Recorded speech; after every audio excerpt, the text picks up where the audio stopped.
And we're back with another KATcast. This one is going to be exciting. Now, you all know that we love movies around here. So this one is going to be about movies or TV shows that stuck with us, okay? Like really, like, maybe it was just what happened on the screen. Maybe it's just something that made you think about, whoa, I never thought about something in that way. Something that stuck with us. We do talk a lot. I mean, if I were to break down, like, so far, the KATcast that we've done, I think the biggest topic we've done has been either TV/movies. Probably. You know, like entertainment, visual entertainment. I think because it's something that we all love. And for good it's something reason, that most people can relate to. Yeah, so, sure. I feel like everyone, like, once you're done with work, like, what do you do? What, like, most people, I watch TV. I'm telling you, I relax a little bit. My wife and I, we watch TV. You get lost in another universe somewhere, right? For a while. It's cool. It's fun to do. Yeah. Okay. Well, Kevin and I actually talked about this on air for a hot second this morning. For me, one of the movies is World War Z. If you've ever seen it, it's more than just your typical zombie apocalypse movie. It's the way they moved, I think, that bothered me and stuck with me. And if you've not seen it, you've had plenty of years to get out and see it. Yeah. I'm not really spoiling much here. But there's a scene where the zombies are climbing over a wall to get to this town. In Israel, they're climbing over the Great Wall in Jerusalem. It is insane the way they are just kind of chaining together and scaling that wall at crazy speed. And you just have this sense of hopelessness as you're watching it because this is a game changer. It's not like the normal, zombies are, as they're limping along. If you're this used is to the a zombies changer. from The Walking Dead, it's not that. You can outrun them. But these guys. They are fast. And plus they have that, sort of like the jerky kind of movements, Makes it creepier, yeah. It's something like, a lot of people want, that's how they want the world to end. They're like, zombie apocalypse. Who like, are you hanging around with? And I'm like, because there are people just like, that would be cool. And I'm like, it's in. There's nothing cool. I know, I know. I always talk to my friends about this. I'm like, I know you love The Walking Dead. I promise a real life scenario would not be that way. It's not fun. Scavenging for food, having to fight for your life, no way. There is nothing cool about your friends, family, and loved ones all turning to horrific zombies that you then have to end. There's nothing cool about that. Again, this is a spoiler, just so you know, for World War Z, so I'm warning you ahead of time, okay? But when they find out that the zombies they won't attack anybody with like a disease, they have the one disease. I think this girl in Israel has cancer or something, and the zombie goes right up to her and and then leaves her alone. It's like, man, is that creepy. And they're all just passing past her. Right. It's like they know that she's like infected and they don't want to host her body. They don't want they don't want to go for that. And that's you're right. That's another part that's just all right, if you plug your ears, you can watch it again. In case you haven't seen World War Z now, So. But you are right. The fact that there's like fast zombies are terrifying. And the way they just slam their bodies up to climb that wall is nuts. Yeah. Right. Just the frenzy of it all. And it's interesting, again, going back to like The Walking Dead, which is like the epitome of TV zombies. When the show first started, the zombies were fast. The walkers, as they call them, they were fast on there. Yeah. And then I think what happened, I guess the story is, the longer they were that way, their bodies started breaking down, so they weren't as fast. I think that's the explanation they give for that. Something I'll tell you, a movie that stuck with me. It was, and I watched this when I was like really young, but it was The Core. So the premise of the movie is like the Earth's core is like heating up to like, dangerous levels, like where the world's basically going to combust, right? And so they have to send this team. They've built like this, almost like this ship that can like drill into the core. And so there's this scene where like, this guy like sacrifices himself to like save the team. Like there's something to like a door panel's like locked. And the it's like, hero. Yeah, he's like the no one else wants to go out there because it's like scalding, and so he's like, I'll do it, But that whole scene, I was just like, it was just like, I don't know, it stuck with me, man. The fact that like you're not gonna make it through something, like to be in a situation where all hope is lost, right? And like you still try to do something, like the fact that you throw your life, but I don't know, it stuck with me, man. Like to make a sacrifice like that is just so like, it's so humbling, man. And so like and especially if it's somebody that's very likable. Yeah, that too. Like if it's somebody who was a jerk and he happens to do, I was like, whatever, we can do without him anyway. And then I'll tell you another moment. It's funny enough, and this is a weird moment. It was in Lord of the Rings, where in Fellowship of the Ring, where Bilbo wants his ring back. Remember, and out of nowhere, he like real quick he goes, nah! Like, you know what I mean? He does that. Yeah. Terrifying moment. Like, because you're not expecting it, obviously. Yeah. But that I almost like didn't want to watch the rest of the movie because of like when that happened, I was like, that jump scare was unnecessary. They got me. They got me. You're like, R. Tolkien, why did you do that to me? You know? But that was just something that also stuck with me. I remember for a while, like when I'd go back and watch that movie, I'd know that part was coming. I'd fast forward like 5 minutes to make sure it's past. You're like, I ain't doing that again. Nope. We're talking about movies that have stayed with us. After you watch it, you continue to think about. Because there are some movies you watch and okay, that was entertaining, that was fun, and next week you're not even thinking about it anymore. There are a couple for me, but there is one specifically that I watched, and for weeks, actually maybe months afterwards, even now, I still think about it because it made such an impact on me. It was just so beautifully told, and the curious case. I knew you were going to say that. The curious case of Benjamin Button. That movie. There's so many. I can't even point to one scene, because there's so many of them. But at the end, when he is a baby, quote unquote, but he's really an old man, right? And he's in the arms of, what's her name? The actress who played. Oh, gosh. I'm trying to remember. It's the one that loves him, right? Yeah. I haven't seen that movie in so long. Yeah. Anyway, it was just, it wasn't one. It's funny because it was a very emotional movie to me, but it wasn't one that made me cry or anything. Mm-hmm. I just sat there and I took it on in, and after I was done, and I remember I saw it at the movies too. It was a theater movie for me, so maybe that was part of it. But I walked out, I was just like, I can't get this movie out of my mind. Yeah, it was really. I highly recommend it. Brad Pitt. I don't know what he won for that that year, if he won Best Actor or what, but he was unbelievably good.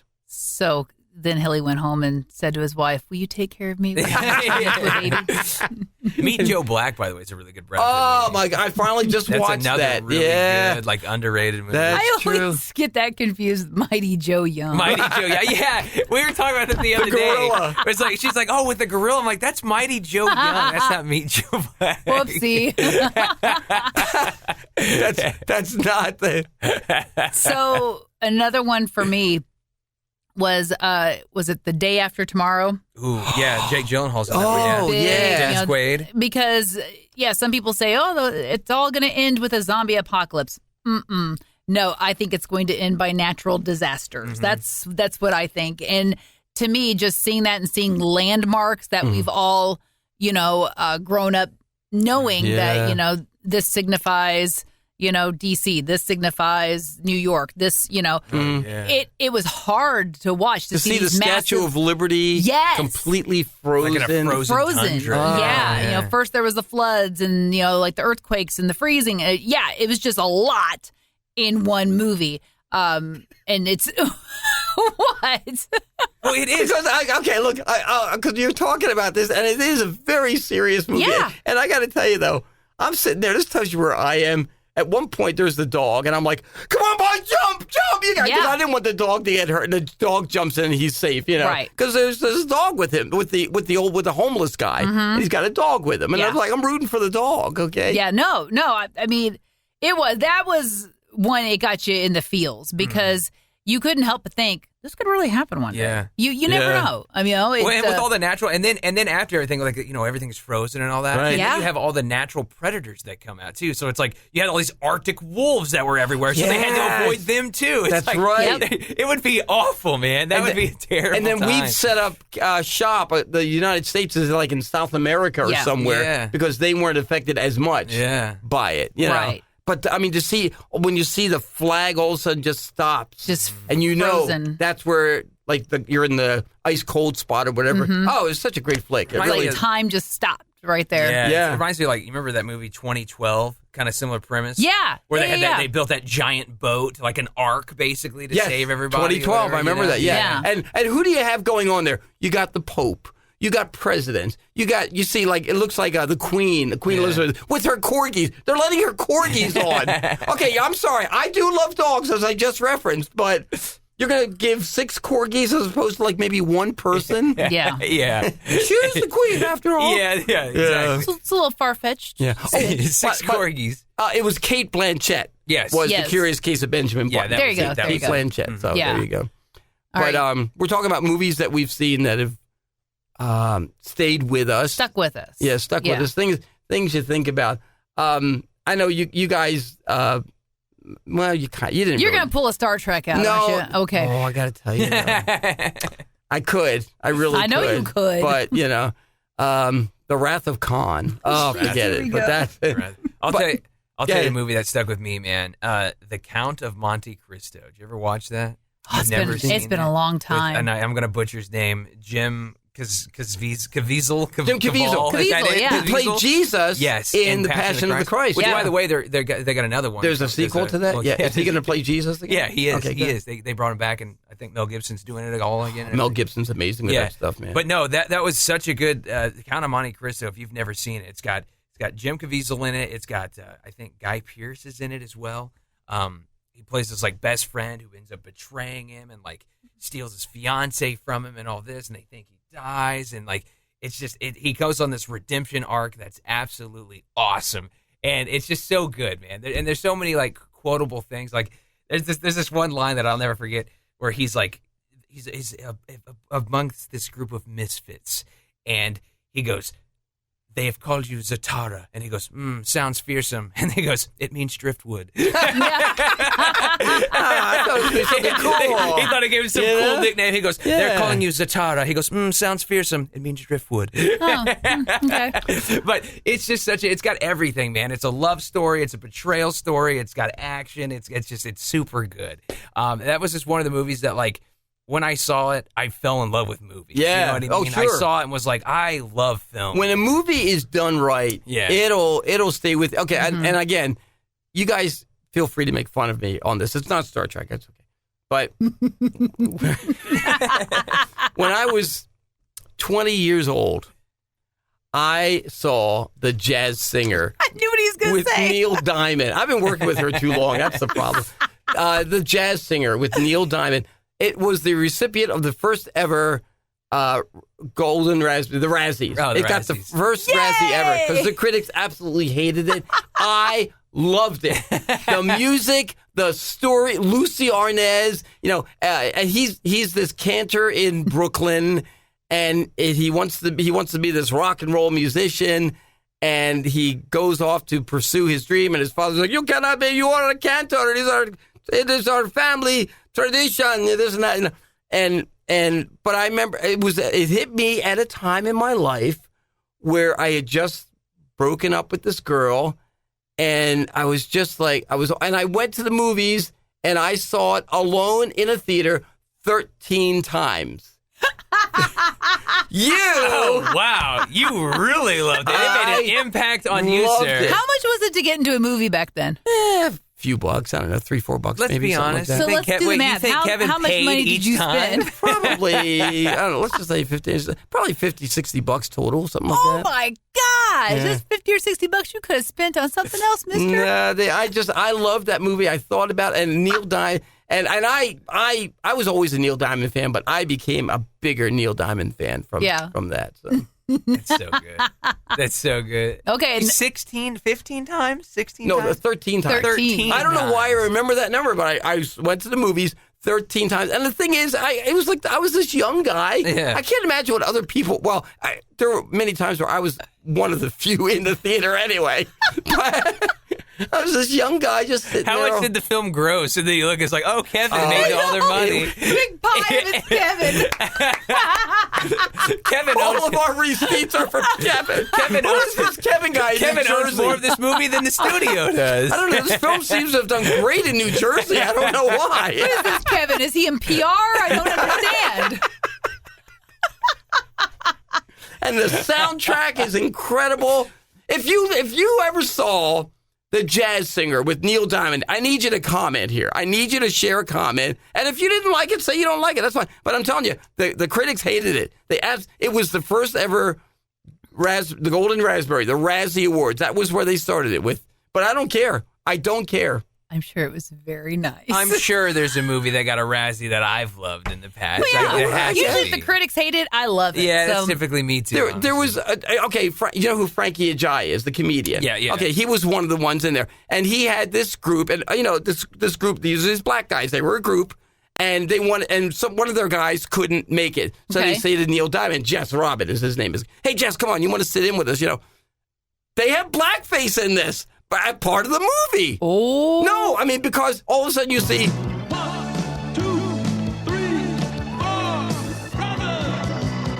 Takes a lot of time if you want it right. 4 brothers, and then I go, hey, there ain't no brother, get off the stage. And there's a big fight that happens in it and everything. Oh, my God. Because in the original jazz singer, Al Jolson, blackface was acceptable then. Oh, wow. So that's how they...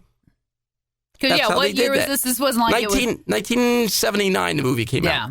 Yeah, so 13. a hot I don't minute. think I've ever went to the movie theater and saw one movie 13 times. No, You I didn't know I see have like not. a Star Wars or something? Or? I've there are people who say, I saw Titanic. Saw Titanic 3 times. There you go. I've seen a movie in a theater multiple times, but not 13 times. I've seen each Harry Potter like twice, Yeah. but 13, that is special. Again, Warner Brothers really loves me. Every year, Thank you, Kevin, for keeping us afloat. 13 times Kevin and gets 35 VHS movies later. Kevin gets Christmas cards. My dearest Kevin, Warner Brothers thanks you for your continued support. Well, now my name is at the end of the credits, too, you see. Special thanks, Kevin Hilly. Oh, You see my me sitting gosh. there all alone in the theater. Okay, another one that stands out in my mind, Braveheart. Ooh. The scene where, he's getting them all pumped up, Yes. for the battle. And before he even started his speech, I'm tearing up because I'm like, there is no way these guys are going to be successful. This is going to be a bloodbath. Yeah. It's going to be awful.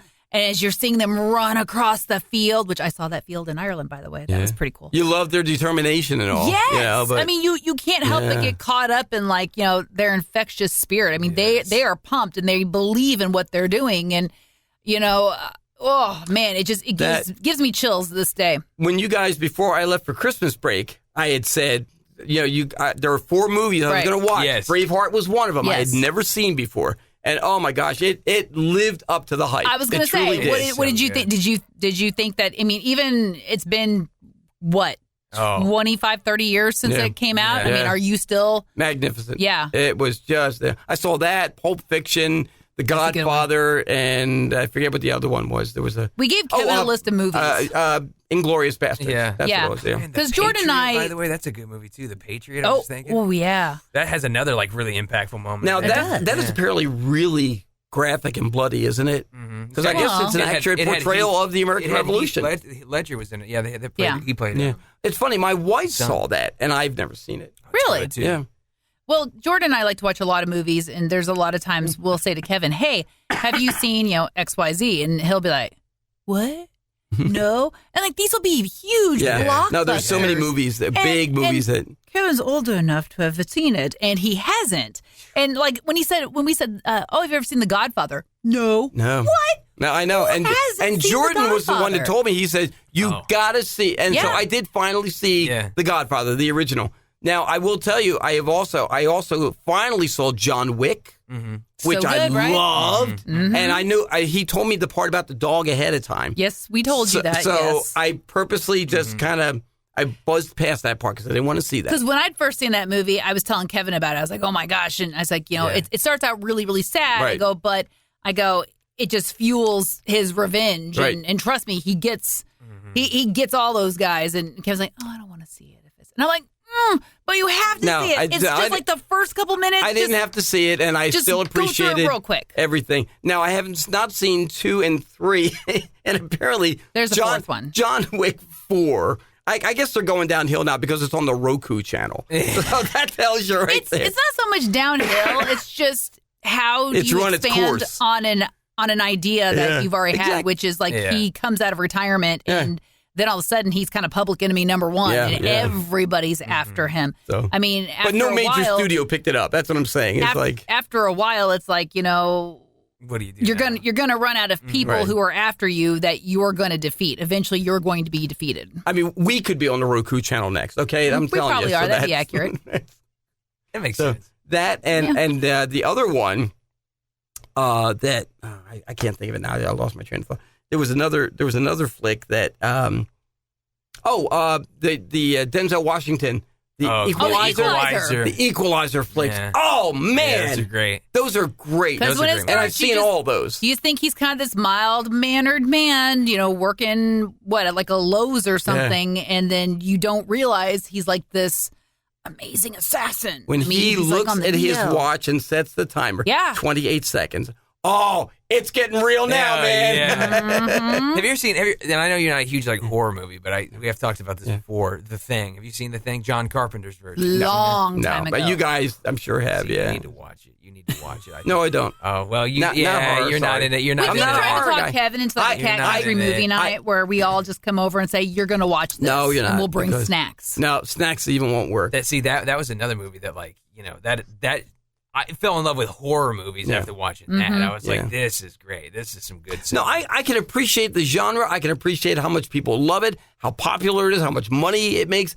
Just not my thing. Don't like horror, but that's okay. That's why there's chocolate. That's why there's vanilla, The last one.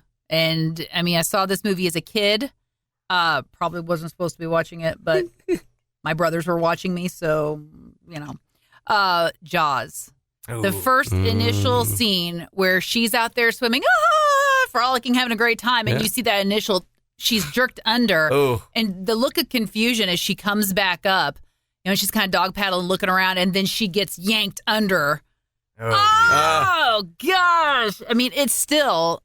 I'm not swimming in the ocean. That movie came out, and 1975. Beaches had to They were offering everything they could to get people because no one wanted to show up to a beach. They're like, it's barren out here. It scared everybody. I grew up going to the excuse me. I grew up going to the Jersey Shore, and I'm telling you, we spent summers on the beach and in the water, and people were like, not interested right now, freaking out. Yeah. Did you hang out with Snooki? No. The show called Jersey Shore. I'll tell you. Snooki's from Poughkeepsie, New York. Okay, so it's sad that you know that. Yeah, I know. So another one that stuck with me, I just thought of it again too. It was Wolfman, but it was the transformation of Wolfman.